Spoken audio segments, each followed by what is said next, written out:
Hi everyone, welcome back to my channel. I am Aarti Kaushik, your tutor. और आज हम शुरू कर रहे हैं लिविंग वर्ल्ड। तो लिविंग वर्ल्ड के जितने भी हमारे इंपॉर्टेंट टॉपिक्स हैं उसको हम एनसीईआरटी के पर्सपेक्टिव से स्टडी करेंगे अपने एग्ज़ाम के लिए। ठीक है, तो अब यहाँ पे जब लिविंग वर्ल्ड की बात करते हैं तो हम लाइफ की बात करते हैं।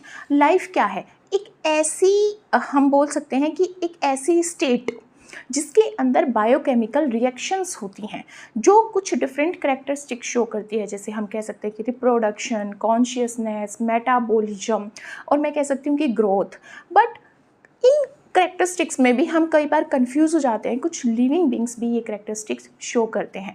तो यहीं पे आज इस चैप्टर में हम पढ़ेंगे कि जो हमारे लिविंग बींग्स होते हैं उनको हम किन करैक्टरिस्टिक्स के बेसिस पे क्लासीफाई कर सकते हैं, और फिर हम उनकी ग्रुपिंग कैसे करते हैं, उनकी नेमिंग कैसे करते हैं, उनको डिफरेंट कैटेगरीज में हिरार्की ऑफ क्लासिफिकेशन में कैसे क्लासीफाई करते हैं।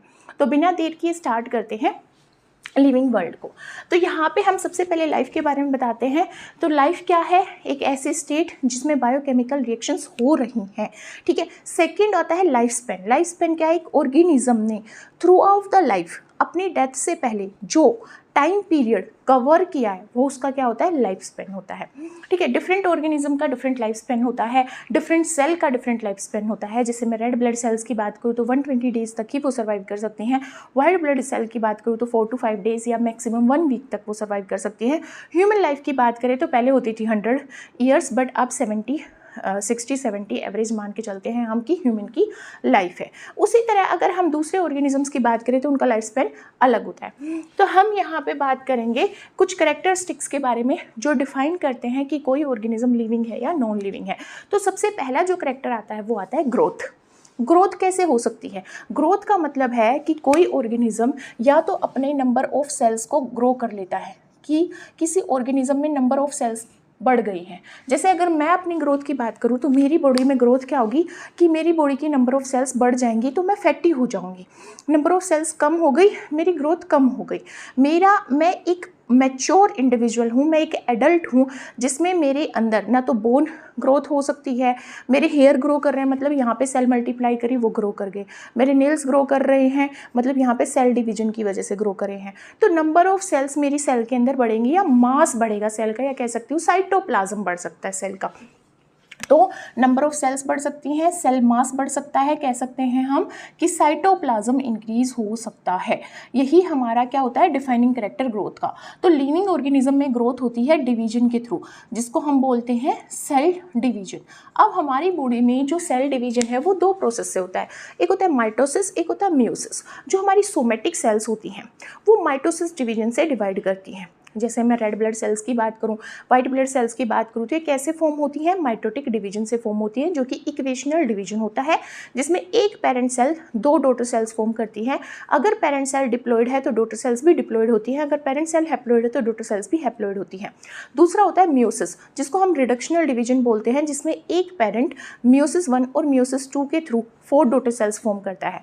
म्यूसिस 1 जो होता है वो रिडक्शनल डिवीजन होता है, जिसमें diploid cell 2 haploid daughter cells form करती है। फिर 2 डॉटर सेल्स जो हैप्लॉयड हैं वो म्यूसिस 2 की प्रोसेस से हमारी 4 डॉटर सेल्स बनाती हैं जो कि हैप्लॉयड होती हैं। तो मैं कह सकती हूँ कि म्यूसिस 1 रिडक्शनल डिवीजन है, म्यूसिस 2 जो है वो इक्वेशनल डिवीजन है, क्योंकि जो 2 हैप्लॉयड सेल्स बनी थी वो 2 और यानी कि 4 हमारी हैप्लॉयड सेल्स ही फॉर्म करती हैं, मतलब कि हैप्लॉयड टू हैप्लॉयड बनता है, तो म्यूसिस 2 हमारा इक्वेशनल डिवीजन है।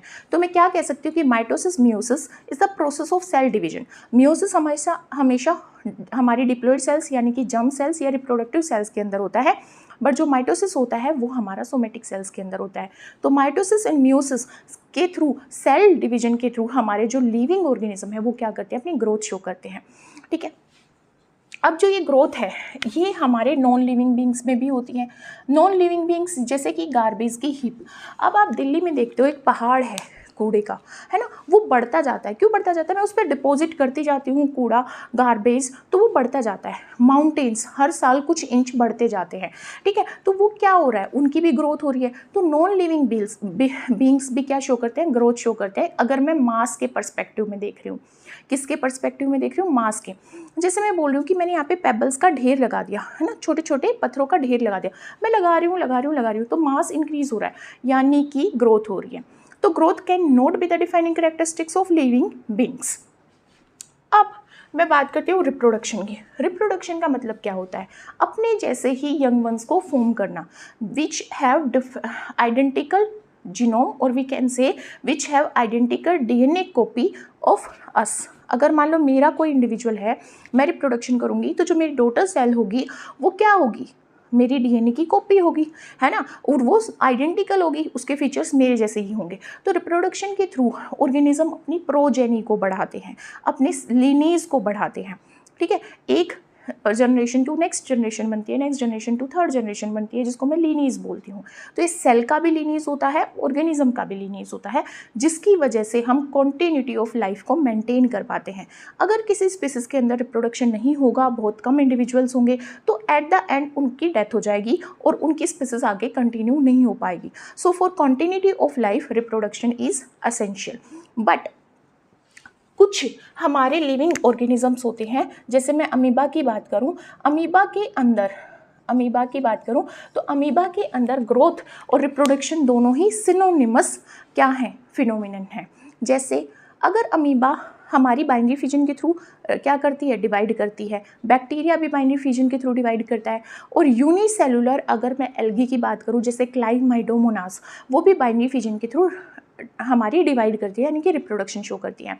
तो जब अमीबा की साइटोप्लाज्म का साइज बढ़ जाता है तो वो उस साइटोप्लाज्म को कैरी नहीं कर पाती और सरफेस वॉल्यूम रेशियो गड़बड़ा जाता है, जिसके बाद सेल डिवाइड होती है दो में बाइनरी फिजन के थ्रू, जिसमें पहले साइटोप्लाज्म के अंदर न्यूक्लियस डिवाइड होता है, फिर साइटोप्लाज्म डिवाइड होकर 1 से 2 सेल्स फॉर्म कर देता है, 2 डॉटर सेल्स बना देता है।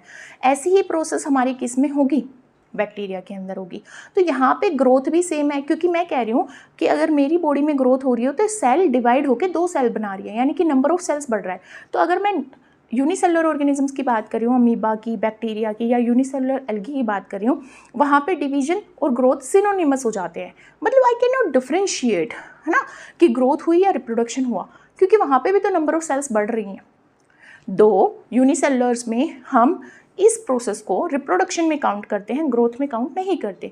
वहाँ पे ग्रोथ को हम काउंट करते हैं साइटोप्लाज्म के लेवल का या साइटोप्लाज्म के वॉल्यूम का बढ़ना, ठीक है। बट अगर मैं इसको देखूं एक बड़े पर्सपेक्टिव से, तो वहाँ पे मेरे को समझ में आता है कि यहाँ पे यूनिसेलुलर ऑर्गेनिज्म में ग्रोथ एंड रिप्रोडक्शन सिनोनिमस है। Unicellular organisms like bacteria, unicellular algae and human beings. अब जो रिप्रोडक्शन है वो बहुत सारे ऑर्गेनिज्म शो नहीं करते, जैसे इनफर्टाइल ह्यूमन बींग्स। बहुत सारे इनफर्टाइल कपल्स होते हैं जिनके बच्चे नहीं होते, तो क्या वो लिविंग नहीं है? They are living. अगर मैं वर्कर बीज की बात करूं जो कि हैप्लॉइड होती हैं, वो भी रिप्रोडक्शन शो नहीं करती। अगर मैं म्यूल की बात करूं जो घोड़े और गधे का हाइब्रिड होता है, खच्चर जिसको हम हिंदी में बोलते हैं, वो भी क्या करता है? रिप्रोडक्शन नहीं करता, वो भी इनफर्टाइल होता है, बट वो तो लिविंग है। तो I can not say that reproduction could be a defining characteristics of living beings. तो ये भी हमारा डिफाइनिंग कैरेक्टरिस्टिक्स नहीं है, और ग्रोथ भी डिफाइनिंग कैरेक्टरिस्टिक्स नहीं है। किसका? लिविंग बींग्स का। अब मैं बात करती हूँ मेटाबॉलिज्म की। जब मैं मेटाबॉलिज्म की बात कर रही हूँ तो मेटाबॉलिज्म का मतलब है all biochemical reactions, all biochemical reaction taking place in a system, और आई कैन से इन अ लिविंग सिस्टम। तो जितने भी बायोकेमिकल रिएक्शंस हो रही हैं लिविंग सिस्टम में, वो क्या है? मेटाबॉलिज्म। अब मेटाबॉलिज्म की दो प्रोसेस होती हैं, एनाबॉलिज्म जो एक बायोसिंथेटिक पाथवे है, जिसके अंदर हमारी बॉडी को जो भी प्रोटीन, लिपिड और जो भी चीज़ चाहिए होती है उसको वो सिंथेसाइज करता है। एक होता है कैटाबॉलिज्म, जिसमें हमारा डाइजेशन भी इंक्लूड होता है, जिसमें हम कॉम्प्लेक्स सब्सटेंसेस को सिंपलर में तोड़ के एनर्जी रिलीज करते हैं ताकि हम कुछ और मैन्युफैक्चर कर सकें। तो एनाबॉलिज्म, कैटाबॉलिज्म दोनों किसके अंदर आती है? मेटाबॉलिज्म के अंदर। और ये प्रोसेस अगर लिविंग बींग्स के अंदर हो रही है तो इसको हम क्या बोल रहे हैं? मेटाबॉलिज्म बोल रहे हैं। और उस लिविंग बींग को हम क्या बोल रहे हैं? लिविंग बोल रहे हैं, क्योंकि लिविंग बींग्स के अंदर हमेशा कुछ बनता है, हमेशा कुछ टूटता है, वो हमेशा वर्क करते रहते हैं, they can not be at equilibrium. तो उनके अंदर कैटाबॉलिज्म और एनाबॉलिज्म साथ साथ चलता रहता है, इसीलिए वो लिविंग बींग्स है। They are not at equilibrium, they are not at rest, they are working all the time. But जब मैं लैब के अंदर, लेबोरेटरी के अंदर एक्सपेरिमेंट करती हूँ तो उसको बोलती हूँ मैं इन विट्रो एक्सपेरिमेंट। एक मैं टर्म यूज़ करती हूँ इन विट्रो, एक इन वाइवो यूज़ करती हूँ। इन वाइवो वाइवो का मतलब है लिविंग सिस्टम के अंदर जब मैं कोई रिएक्शन कर रही हूँ। इन विट्रो का अंदर मतलब है मैं लैब के अंदर कोई रिएक्शन कर रही हूँ। तो अगर मैं लैब के अंदर केमिस्ट्री में बहुत सारी रिएक्शंस में परफॉर्म करती हूँ, डिस्प्लेसमेंट रिएक्शन और कॉम्बिनेशन रिएक्शंस में परफॉर्म करके क्लास में बच्चों को प्रैक्टिकल के थ्रू समझाने की कोशिश कर रहे हो, तो वो इन विट्रो रिएक्शन है। बट मैं किसी लिविंग ऑर्गेनिज्म को ले रही हूँ, जैसे मैं जेनेटिकली मॉडिफाई कर रही हूँ किसी ऑर्गेनिज्म को, या ई कोलाई का यूज़ करके मैं इंसुलिन बना रही हूँ, तो वो इन वाइवो मेरी एक्सपेरिमेंट्स है। तो क्या होता है जब मैं लेबोरेटरी में कोई सेल ले रही हूँ, फॉर एग्जांपल मैंने बैक्टीरिया ले लिया और बैक्टीरिया में लैक ओप्रोन को मैं स्टडी करना चाहती हूँ, तो मैंने उसको ग्लूकोज प्रोवाइड किया पहले, फिर मैंने उसको लैक्टोज प्रोवाइड किया। जब मैंने उससे पेट्री डिश ली मैंने पहले मैं क्या करूँगी, पेट्री डिश में उसको कल्चर करूँगी, कल्चर करके पहले मैंने उसको ग्लूकोज दिया, फिर मैंने उसको लैक्टोज दिया, फिर मैंने उसको एलोलैक्टोज दिया। ठीक है, ये सब दे के मैं क्या देखना चाहती हूँ कि लैक ओप्रोन हमारा इंड्यूस हो रहा है या नहीं हो रहा। तो एलोलैक्टोज और लैक्टोज की प्रेजेंस में लैकोप्रोन इंड्यूस हो जाता है, बट ग्लूकोज की प्रेजेंस में नहीं होता। तो जब लैक्टोज और एलोलैक्टोज में उसको दे रही हूँ, तो कुछ जीन हमारे एक्सप्रेस होते हैं, जिसके बाद कुछ एंजाइम्स बनते हैं। वो एंजाइम्स क्या कर रहे हैं, लैक्टोज और एलोलैक्टोज को तोड़ देते हैं गैलेक्टोज में और हमारे ग्लूकोज में, और ग्लूकोज का यूज़ करके बैक्टीरिया एनर्जी ले लेता है, अपने आप को ग्रो कर देता है, अपने और सेल्स फॉर्म कर देता है, यानी रिप्रोडक्शन करता है बाइनरी फिजन के थ्रू, और बहुत सारी कॉलोनी बना देता है। तो यहाँ पे सेल के अंदर क्या करवा रही हूँ मैं, रिएक्शन करवा रही हूँ लैब में, पर सेल के अंदर करवा रही हूँ। तो ये भी क्या है, लिविंग थिंग्स। तो हमारी रिएक्शंस बाहर भी हो सकती हैं और लिविंग सिस्टम के अंदर भी हो सकती हैं। तो मैं ये नहीं कह सकती कि अगर मैं लिविंग सिस्टम के अंदर कोई रिएक्शन करवा रही हूँ तो वो नॉन लिविंग थिंग का पार्ट नहीं है, यानी कि मैं बैक्टीरिया के अंदर लैब में मैं बैक्टीरिया के अंदर कोई रिएक्शंस परफॉर्म कर रही हूँ तो वो लिविंग सिस्टम का पार्ट है। तो I can say that metabolism is the defining characteristics of living beings. फिर मैं सेलुलर ऑर्गेनाइजेशन की बात करती हूँ। Cell is the defining characteristics of living beings, क्योंकि सेल्स हमारे नॉन लिविंग बींग्स के अंदर तो पाई नहीं जाती। देखो क्या होता है जब मैं सेलुलर ऑर्गेनाइजेशन की बात करती हूँ, हम बोलते हैं अगर मैं ब्लैक मैटर की बात नहीं कर रही, ब्लैक होल की बात नहीं कर रही, तो rest of the universe is made up of atoms and atoms combines to form molecules. And अब मोलिक्यूल्स का अगर मैं एग्जाम्पल लूँ, एटम की बात करूँ तो जैसे hydrogen atom, nitrogen atom, carbon atom. ठीक है, मोलिक्यूल्स की बात करूँ जैसे H2, Cl2, N2, ये क्या है, मोलिक्यूल्स है। फिर इनसे क्या बनते हैं, कंपाउंड्स, जैसे carbon dioxide, nitrogen trioxide, nitrogen dioxide, ammonia, phosphate. ठीक है, हमारे कंपाउंड्स में न्यूक्लिक एसिड, कार्बोहाइड्रेट, ये सब बनते हैं। अब इनसे क्या बनती है, सेल।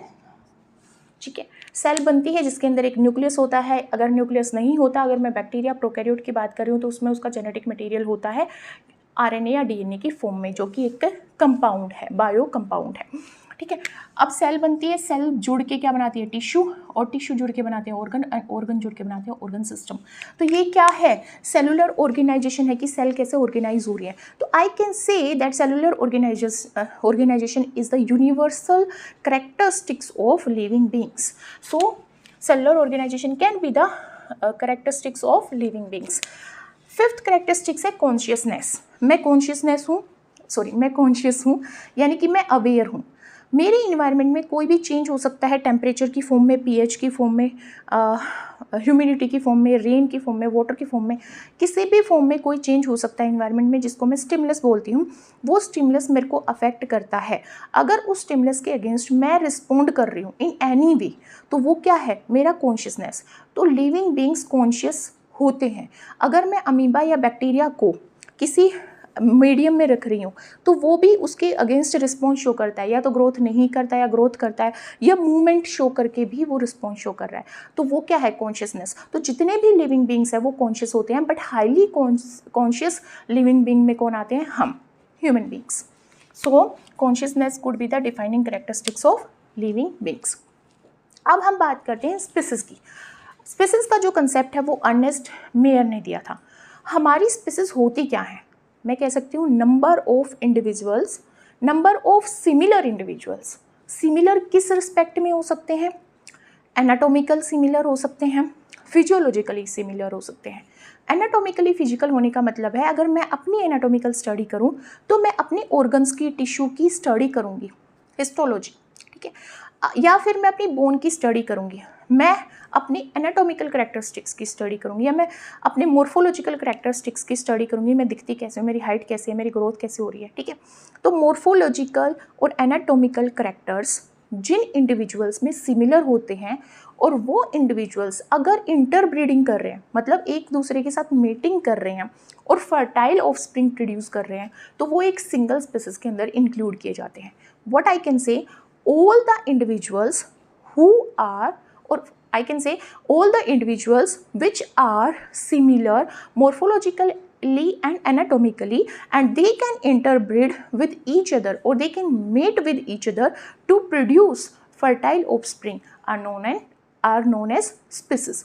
तो एक स्पीसीज के जितने भी इंडिविजुअल्स हैं वो सिमिलर दिखाई देते हैं मोर्फोलॉजिकली और एनाटॉमिकली, बट वो जब एक दूसरे से मेटिंग करते हैं तो वो फर्टाइल ऑफस्प्रिंग देते हैं। जैसे कि जब हम दूसरे ह्यूमन बीइंग के साथ मेटिंग करते हैं तो हमारे जो बच्चे आते हैं वो फर्टाइल होते हैं मोस्ट ऑफ द टाइम, अगर उनको कुछ प्रॉब्लम नहीं है, हार्मोनल या फिर जेनेटिक प्रॉब्लम नहीं है, क्रोमोसोमल प्रॉब्लम नहीं है, तो वो फर्टाइल होंगे, ठीक है। अगर वो नॉर्मल सिचुएशन में पैदा हुए हैं, नॉर्मल बींग्स हैं, तो वो फर्टाइल होंगे, ठीक है। तो हम क्या है, एक स्पीसीज के ऑर्गेनिज्म है। अगर मैं चाइना के किसी आदमी से शादी करती या मैं अफ्रीका के किसी आदमी से शादी करती और फिर मैं मेटिंग करती और फिर मेरे बच्चे होते, तो क्या होता, हम दोनों एक स्पीसीज के इंडिविजुअल्स हैं, वो चाइना का बंदा और मैं, ठीक है। तो हम क्या कह सकते हैं कि किसी भी स्पीसीज के इंडिविजुअल्स एक दूसरे से अगर मेटिंग करेंगे तो उनके फर्टाइल ऑफस्प्रिंग आएंगे। तो मैं हॉर्स को और मैं अपने गधे को और घोड़े को मैं सेम स्पीसीज का नहीं बोल सकती, क्योंकि दोनों मेटिंग करके खच्चर पैदा करते हैं, म्यूल पैदा करते हैं, जो कि फर्टाइल नहीं होता। इसी तरह लायन और टाइगर डिफरेंट स्पीसीज है जो इनफर्टाइल ऑफस्प्रिंग पैदा करते हैं अगर वो मेटिंग करते हैं, तो ये डिफरेंट स्पीसीज है। सिमिलर स्पीसीज हमेशा मेटिंग के बाद फर्टाइल ऑफस्प्रिंग ही पैदा करते हैं, ठीक है। तो स्पीसीज का कंसेप्ट दिया था अर्नेस्ट मेयर ने, और कितनी मिलियन स्पीसीज अभी तक साइंटिस्ट डिस्कवर कर चुके हैं, 1.7 to 1.8, so many species, yes. तो ये जो स्पीसीज है ये क्या क्रिएट करती हैं, biodiversity. Bio means living, diversity means विभिन्नता, मीन्स वेराइटी है स्पीसीज की। तो बायोडाइवर्सिटी क्या है, अगर मैं अंडमान निकोबार का एग्जाम्पल लूँ तो अंडमान निकोबार में number of species of plants, number of species of fishes, number of species of coral, या कह सकती हूँ मैं हमारी मेडुसा की कितनी है, ठीक है, या कह सकती हूँ मैं वहाँ पे नाइडेरियंस कितने हैं, है ना, या मैं कह सकती हूँ number of species of herbs, number of species of birds. तो जो नंबर ऑफ स्पीसीज हैं at a given time in a given, or I can say in a particular geographical location, is known as biodiversity. Number of species at a given time in a particular geographical location is known as biodiversity. तो biodiversity जितनी ज़्यादा होगी उतनी ज़्यादा number of species होंगी। अब उतनी number of species होंगी तो मैं उनको अपनी लाइफ स्पेन में नहीं स्टडी कर सकती। अभी ह्यूमन लाइफ 60 to 70 एवरेज है, तो मैं अपने 60 to 70 साल की एज में I will not be able to study all the species together. तो मैं क्या करती हूँ, उनकी ग्रुपिंग कर देती हूँ, उनको क्लासीफाई कर देती हूँ। जैसे हम छोटी क्लासेस में क्या करते थे, हार्ड ऑब्जेक्ट को एक ग्रुप में रख रहे हैं, सॉफ्ट ऑब्जेक्ट को एक ग्रुप में रख रहे हैं, फिर हम मेटल्स नॉन मेटल्स को क्लासीफाई करने लग गए कि जो लस्टरस है, जिसमें शाइन है, जो साउंड प्रोड्यूस कर रही है, जो मैलिएबल है, जो डक्टाइल है, वो मेरी क्या है, मेटल्स हैं, जो नहीं है वो नॉन मेटल्स है। ऐसे हमने क्लासीफाई किया। सिमिलरली इतने सारे ऑर्गेनिजम्स को हम उनके सिमिलरिटी और डिफरेंसेस के बेस पे क्या करने लगे, क्लासीफाई करने लगे ग्रुप्स में। उन ग्रुप्स को हम क्या बोलते हैं, उन ग्रुप्स को हम कैटेगरी बोलते हैं, और जो इंडिविजुअल ग्रुप है उसको हम टैक्सोन भी बोलते हैं, ठीक है। तो हमने अलग अलग ग्रुप बना दिए जिसमें हम एनिमल्स को प्लेस करते गए on the basis of their similarity and differences, ताकि हमारे लिए स्टडी करना इजी हो जाए। अगर किसी भी ग्रुप के एक इंडिविजुअल के सारे कैरेक्टरिस्टिक्स मेरे को पता है तो मैं कह सकती हूँ कि इस ग्रुप के बाकी इंडिविजुअल्स के कैरेक्टरिस्टिक्स भी क्या होंगे, सिमिलर होंगे, ठीक है। फिर आया हमारा कंसेप्ट किसका, टैक्सोनॉमी का, क्योंकि टैक्सोनॉमी में हम क्लासिफिकेशन करते हैं और नेमिंग करते हैं अपने ऑर्गेनिजम्स की। तो जो टैक्सोनॉमी का कंसेप्ट है वो किसने दिया था, कैरोलस लीनियस ने दिया था। और इस टैक्सोनॉमी में हम कौन कौन से स्टेप्स फॉलो करते हैं। फॉर एग्जाम्पल मान के चलो मैं एक रिसर्चर हूँ, मैं PhD कर रही हूँ, या मैं एक साइंटिस्ट हूँ, मैंने एक स्पीसीज को डिस्कवर कर लिया, तो सबसे पहले मैं उस स्पीसीज को आइडेंटिफाई करूँगी। कैसे, कि कोडेट है, नॉन कोडेड है, प्लांट है, एल्गी है, ब्रायोफाइट है, टेरिडोफाइट है, ठीक है, एंजियोस्पर्म्स है या जिम्नोस्पर्म है, या फिर ये एनिमल्स में कौन सी कैटेगरी में आता है, फिशेज है, रेप्टाइल्स है, मैमल्स है, क्या है ये, है ना। पहले मैं उसको आइडेंटिफाई करूँगी, आइडेंटिफाई करके मैं क्या करूँगी, उसको कैरेक्टराइज करूँगी कि इसके अंदर तो ये कैरेक्टरिस्टिक्स हैं, इसकी सेल वॉल इससे मिलकर बनी हुई है, या सेल वॉल इसके अंदर प्रेजेंट है या नहीं है, या सिर्फ प्लाज्मा मेम्ब्रेन है। इस तरह से मैं इसके कैरेक्टर्स को लिखूँगी, है ना, मेंशन करूँगी। तो कैरेक्टराइजेशन कर रही हूँ। कैरेक्टराइजेशन के बाद मैं क्या करती हूँ, क्लासिफिकेशन करती हूँ। फिर मैं बोलती हूँ ठीक है, ये ऑर्गेनिज्म मैंने डिस्कवर किया, ये मैमल्स में आता है, इसके ये कैरेक्टरिस्टिक्स हैं। अब मैं क्या कर रही हूँ, अब मैं इसको क्या कर रही हूँ, अब मैं इसको क्लासीफाई कर रही हूँ। क्लासीफाई कर रही हूँ यानी कि पहले मैं इसकी नोमेनक्लेचर करती हूँ, पहले मैं इसको नोमेनक्लेचर करती हूँ। नोमेनक्लेचर का मतलब है पहले मैं इसकी नेमिंग करती हूँ, फिर मैंने इसको कुछ नाम दे दिया, नाम देने के बाद मैं उसको क्लासीफाई कर रही हूँ कि ये इस किंगडम में आता है, ये इस फाइलम में आता है, ये इस फैमिली में आता है, इस क्लास में आता है, इस ऑर्डर में आता है, इस जीनस में आता है, इस स्पीसीज में आता है। तो इस तरह से मैंने उसका क्लासिफिकेशन कर दिया। तो ये सारे स्टेप्स किस में फॉलो होते हैं, टेक्सोनोमी में। पहले आता है identification, then characterisation, then nomenclature and classification. तो सबसे पहले मैं स्पीसीज को आइडेंटिफाई करूँगी, फिर मैं उसको कैरेक्टर्स असाइन करूँगी, फिर मैं उसकी नेमिंग करूँगी और फिर मैं क्लासिफिकेशन करूँगी। तो नोमेनक्लेचर का मतलब क्या है, नोमेनक्लेचर का मतलब है नेमिंग करना। नोमेनक्लेचर, नोमेनक्लेचर का मतलब है साइंटिफिक नेमिंग करना किसी भी ऑर्गेनिज्म की, प्लांट की, स्पीसीज की, ठीक है। अब जो ये नेमिंग है, ये पहले लोकल नेमिंग भी होती थी, जैसे हम अपने आसपास लौकी को घिया बोलते हैं, ठीक है, घिया बोलते हैं, तो वो एक लोकल नेम हो गया। या कह सकते हैं बहुत सारे ऐसे वेजिटेबल्स होते हैं जिनको हम लोकल भाषा में कुछ और बोलते हैं, और वो हमारी जेनेटिकली या बोलेंगे साइंटिफिकली उनका नेम अलग होता है, तो वो लोकल नेम है। बट अगर मैं साउथ अफ्रीका में जाके रहने लग जाऊँ, अमेरिका में, या मैं दूसरी कनाडा में जाके रहने लग जाऊँ, तो क्या होगा, वहाँ पे मेरी लोकल लैंग्वेज वाले फ्रूट उनको पता नहीं चलेगा। मैं उनको बोलूँगी ये वाला फ्रूट दे दो, नहीं पता उनको। तो अगर मैं साइंटिफिक नेम से बता रही हूँ तो they will be able to identify the fruit और vegetables which I am going to buy, right. तो यहाँ पे साइंटिफिक नेमिंग की गई डिफरेंट हमारी स्पीसीज की, जिसको हम नोमेनक्लेचर बोलते हैं। बट जब ये नोमेनक्लेचर करते हैं यानी कि नेमिंग करते हैं, तो हम दो कोड फॉलो करते हैं, एक होता है ICBN और एक होता है ICZN। ICBN का मतलब है international code for botanical nomenclature. International, I से इंटरनेशनल, C से कोड, B से बोटेनिकल, N से नोमेनक्लेचर। I से इंटरनेशनल, C से कोड, Z से जूलॉजिकल और N से नोमेनक्लेचर।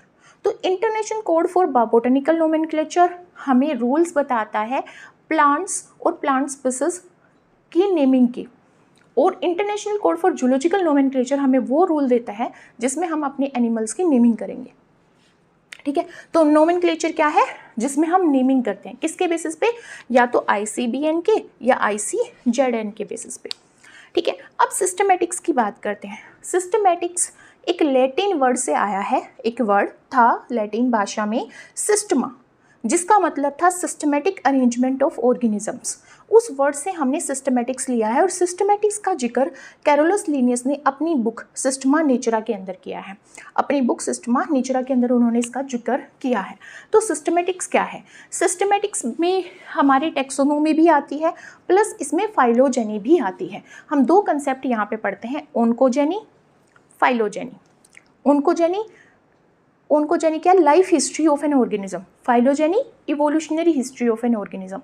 जैसे अगर मेरी लाइफ हिस्ट्री पूछी जाए तो मेरी लाइफ हिस्ट्री क्या हुई, मैं कहाँ पे बड़ी हुई, कहाँ पे मैं पैदा हुई, मेरे को पहले मेरी ग्रोथ कैसी थी, फिर बाद में कैसी हुई, मेरे अंदर क्या क्या चेंजेस आए, that is the life history. But evolutionary history, पहले ड्रायोपिथिकस बने, रामापिथिकस बने, फिर हमारे ऑस्ट्रेलोपिथिकस बने, फिर हमारे होमो हैबिलिस, होमो इरेक्टस, होमो सैपियंस बने। ये मेरी क्या है, इवोल्यूशनरी हिस्ट्री की मैं मेरे बनने से पहले, which is I am Homo sapiens, मैं होमो सैपियंस में आती हूँ, मेरी सैपियंस स्पीसीज है। बट इससे पहले मेरे पूर्वज कौन कौन थे, वो पूर्वज बताते हैं मेरी फाइलोजेनी यानी कि इवोल्यूशनरी हिस्ट्री। तो यहाँ पे जब मैं सिस्टमेटिक्स की बात करती हूँ, तो सिस्टमेटिक्स में identification, characterisation, nomenclature, classification, plus यहाँ पे आ जाती है फाइलोजेनी। ठीक है। Identification, characterisation, nomenclature, classification and phylogeny. अगर मैं ये सारे कैरेक्टर्स इंक्लूड कर रही हूँ तो फाइलोजेनी है, वो सिस्टमेटिक्स है। अगर मैं फाइलोजेनी को हटा दूँ तो ये टेक्सोनोमी है। तो taxonomy plus phylogeny is systematics. ठीक है। अब हमने पढ़ लिया कि दो ब्रांचेस हैं बायोलॉजी की, टेक्सोनोमी एंड सिस्टमेटिक्स, जो हमारे ऑर्गेनिजम्स को क्लासीफाई करती है, नेमिंग करती है। तो नेमिंग कैसे की जाती है? नेमिंग की जाती है बायनोमियल नोमेनक्लेचर के थ्रू। अब ये जो बायनोमियल नोमेनक्लेचर है ये भी कैरोलस लिनियस ने दिया, जिसके बेसिस पे हम किसी भी ऑर्गेनिजम्स को दो नेम देते हैं। ठीक है। एक होता है जीनस एपिथेट, एक स्पेसिफिक एपिथेट। जीनस एपिथेट इसके जीनस के बारे में बताता है और स्पेसिफिक एपिथेट इसकी स्पीसीज के बारे में बताता है। जैसे होमो सेपियंस, होमो यानी कि जीनस को बता रहा है, सेपियंस यानी कि स्पीसीज को बता रहा है। मैंगीफेरा इंडिका मैंगो के लिए है, मैंगीफेरा हमारे जीनस को बता रहा है, इंडिका हमारे स्पीसीज को बता रहा है। तो जब मैं बायनोमियल नोमेनक्लेचर करती हूँ, यानी कि साइंटिफिक नेम देती हूँ किसी भी स्पीसीज को, तो उसका जो जीनस नेम है वो कैपिटल लेटर से स्टार्ट होता है और उसकी जो स्पीसीज नेम है वो यहाँ पे स्मॉल लेटर से स्टार्ट होता है।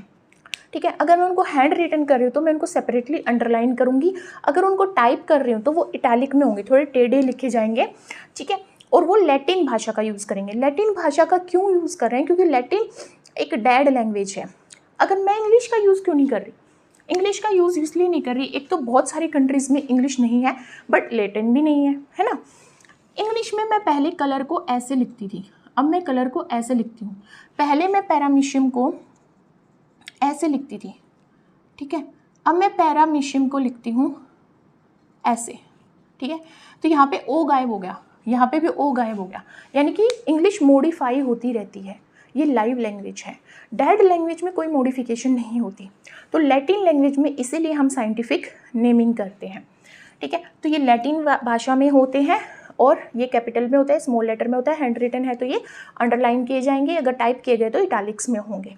ठीक है। अगर किसी साइंटिस्ट ने इनको डिस्कवर किया तो उस साइंटिस्ट का नाम या उस ऑथर का नाम हम एब्रीवेटेड फॉर्म में लिखेंगे। जैसे मैंगीफेरा इंडिका का नाम लिनियस ने दिया तो उनका नाम LINN पूरा ना लिख के मैं एब्रीवेटेड फॉर्म में लिखूंगी और बीच में डॉट लगाऊंगी। ठीक है। पहले मैंने स्पीसीज का नाम लिखा, फिर डॉट लगाया, फिर ऑथर का नाम लिखा। ठीक है। इस तरह से मैं क्या करती हूँ, बायनोमियल नोमेनक्लेचर करती हूँ, नेमिंग करती हूँ। अब जब मैं नेमिंग कर रही हूँ उसके बाद क्या आता है, क्लासिफिकेशन। मैं उसको क्लासीफाई करती हूँ। तो there are different taxonomic categories. Categories यानी कि ग्रुप्स। कैटेगरीज का मतलब क्या है, ग्रुप्स। मैं डिफरेंट ग्रुप बनाती हूँ और उनको एक हिरार्की में, एक स्टेप्स में, lower to higher, higher to lower, इस तरह से एक हिरार्की में अरेंज करती हूँ, जिसको मैं टेक्सोनोमिक कैटेगरीज बोलती हूँ। ठीक है। अब ये एक सिंगल ग्रुप, जैसे ये जीनस है, इस सिंगल ग्रुप को मैं टेक्सोन बोलूँगी, इसको भी मैं टेक्सोन बोलूँगी, इसको भी मैं टेक्सोन या कैटेगरी बोल सकती हूँ, इसको भी मैं टेक्सोन या कैटेगरी बोल सकती हूँ। इन सभी को इंडिविजुअली मैं टेक्सोन या कैटेगरी बोल सकती हूँ। तो ये कैसे होते हैं, इनको याद रखने की बहुत सारे निमोनिक्स हैं। मैंने डायरेक्ट याद किया था, आप अपना देख सकते हैं, अदरवाइज आप शॉर्ट याद रखो, कैप को फिक्स। कैप को फिक्स यानी कि कैप को फिक्स, ये बहुत छोटा है, याद करना अगर आप चाहते हो तो ये बहुत छोटा है। कैप को फिक्स। के से किंगडम, ए को छोड़ दो, पी से फाइलम, सी से क्लास, ओ से ऑर्डर, एफ से फैमिली, जी से हमारा जीनस, एस से स्पीसीज। तो कैप को fix, kingdom, phylum, class, order, family, genus, species, इस तरह से आप याद कर सकते हो। ठीक है। तो स्पीसीज आती है, सबसे लोवेस्ट कैटेगरी होती है, सबसे लोवेस्ट कैटेगरी होती है, क्योंकि यहाँ पे जो इंडिविजुअल्स होते हैं वो बहुत क्लोजली रिलेटेड होते हैं, वो इंटरब्रीड करके फर्टाइल ऑफस्प्रिंग दे सकते हैं, वो मॉर्फोलॉजिकली एंड फिजियोलॉजिकली सिमिलर होते हैं, एनाटॉमिकली सिमिलर होते हैं। स्पीसीज, बहुत सारी स्पीसीज, जैसे कैट और डॉग को मैं एक सिमिलर जीनस में रख सकती हूँ। जीनस, फैमिली, बहुत सारे जीनस मिलके फैमिली बनाते हैं, बहुत सारी फैमिली मिलके ऑर्डर बनाती हैं, बहुत सारे ऑर्डर मिलके क्लास बनाते हैं, बहुत सारी क्लासेस मिलके फाइलम बनाती हैं। फाइलम हम एनिमल्स में पढ़ते हैं और हमारा जो डिवीजन है वो हम प्लांट्स में पढ़ते हैं।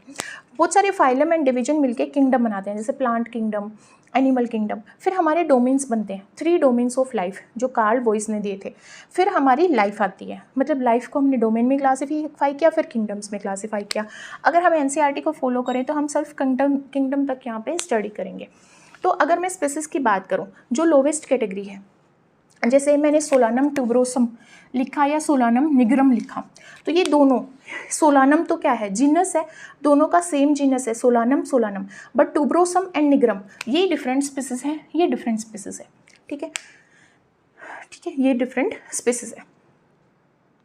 जैसे मैंगीफेरा इंडिका, मैंगीफेरा इंडिका में इंडिका क्या है, स्पीसीज है। जैसे पेंथरा, पेंथरा क्या है, जीनस, बट पेंथरा लियो हमारा क्या होता है, लायन, पेंथरा टिग्रिस क्या होता है, टाइगर। तो लायन, लियो एंड टिग्रिस ये क्या है, स्पीसीज है।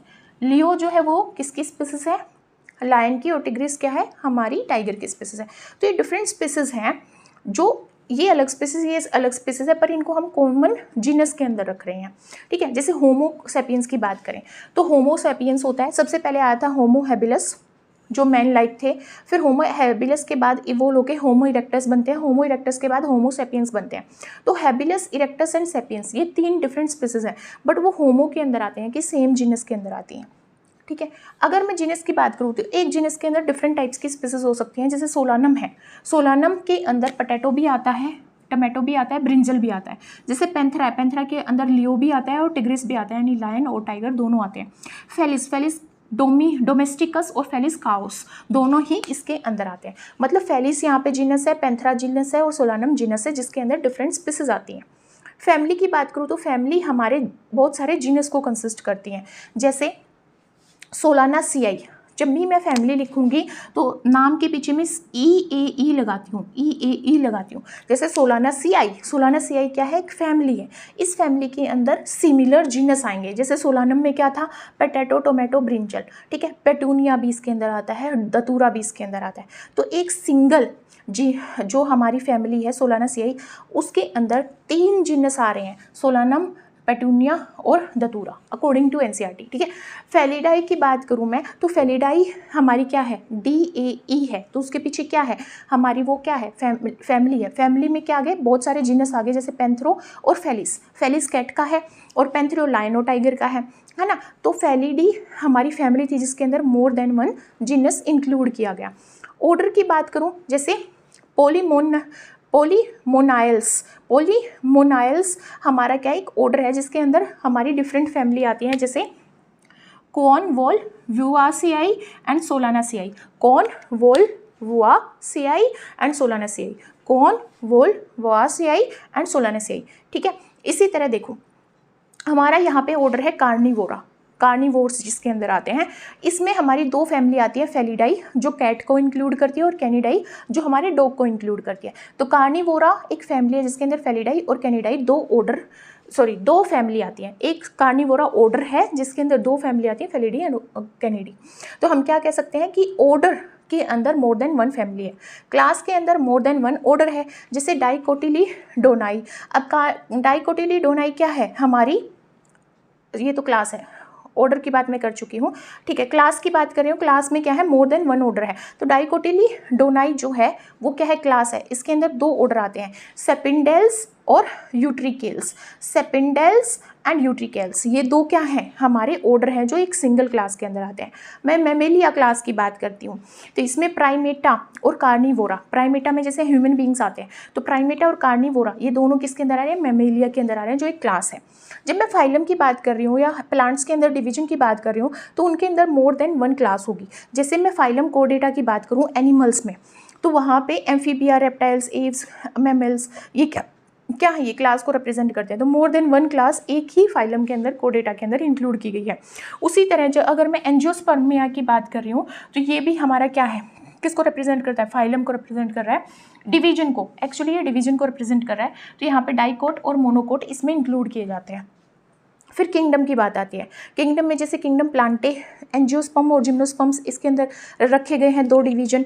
एनिमल में phylum Chordata, phylum non Chordata रखा गया है।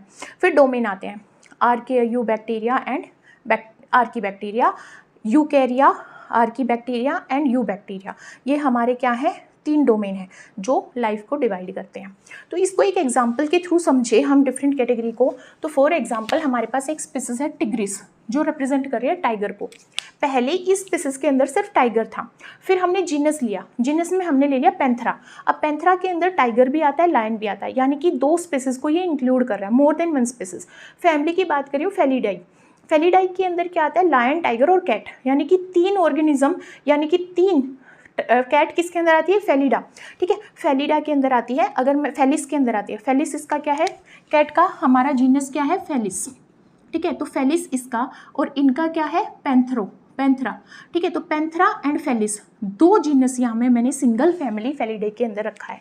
ऑर्डर कार्निवोरा की बात करूँ तो लायन एंड टाइगर और कैट, ये किसके अंदर आ रही थी, फेलिडे के अंदर आ रही थी, फेलिडे के अंदर आ रही थी, ठीक है, ये किसके अंदर आ रही थी, हमारी फेलिडे के अंदर आ रही थी। पर डॉग किसके अंदर आता है, ये डॉग किसके अंदर आता है, कैनिडी के अंदर आता है, ये कैनिडी के अंदर आता है, ठीक है। तो कैनिडी एंड फेलिडी 2 हमारी फैमिली थी जिसको मैंने सिंगल ऑर्डर कार्निवोरा के अंदर रखा है। जब मैं क्लास की बात कर रही हूँ, मैमिलिया की बात कर रही हूँ, तो lion and tiger and cat ये किसके अंदर आ रहे थे, लायन, टाइगर एंड कैट ये किसके अंदर आ रहे थे, कार्निवोरा के अंदर आ रहे थे, कार्निवोरा के अंदर आ रहे थे। बट जब ह्यूमन बींग्स की बात कर रही हूँ, तो वो किसके अंदर आ रहे हैं, ह्यूमन बींग्स की बात कर रही हूँ तो वो हमारे डिफरेंट ऑर्डर के अंदर आ रहे हैं। फाइलम की बात कर रही हूँ तो कोर्डेटा की बात कर रही हूँ, तो कोर्डेटा में बात कर रही हूँ lion, tiger, cat and dog की बात कर रही हूँ, ह्यूमन बींग्स की बात कर रही हूँ, तो ये सारे क्या हैं हमारे, ये सारे क्या है, वर्टिब्रेटा, ये सारे क्या है, वर्टिब्रेट्स हैं। बट मैं जब बर्ड्स की बात, बर्ड्स भी वर्टिब्रेट है, बट जब इसमें मैं बात करने लग जाऊँ कोर्डेटा के अंदर ही, मैं प्रोटोकोर्डेट की बात करने लग जाऊँ, मैं हैग फिश की बात करने लग जाऊँ, तो वो अलग होंगे, ठीक है। एनिमेलिया की बात कर रही हूँ मैं, lion, tiger, cat, dog, human beings, birds, reptiles, ये सब क्या है, वर्टिब्रेट्स। पर जब मैं इंसेक्ट्स की बात करूँ तो नॉन कोर्डेटा, यानी कि एनिमल्स के अंदर कोर्डेटा, नॉन कोर्डेटा आते हैं। तो एग्जांपल्स के थ्रू भी हमने क्या समझ लिया कि कैसे टैक्सोनॉमिक कैटेगरी में हम अपने डिफरेंट ऑर्गेनिजम्स को क्लासीफाई करते हैं।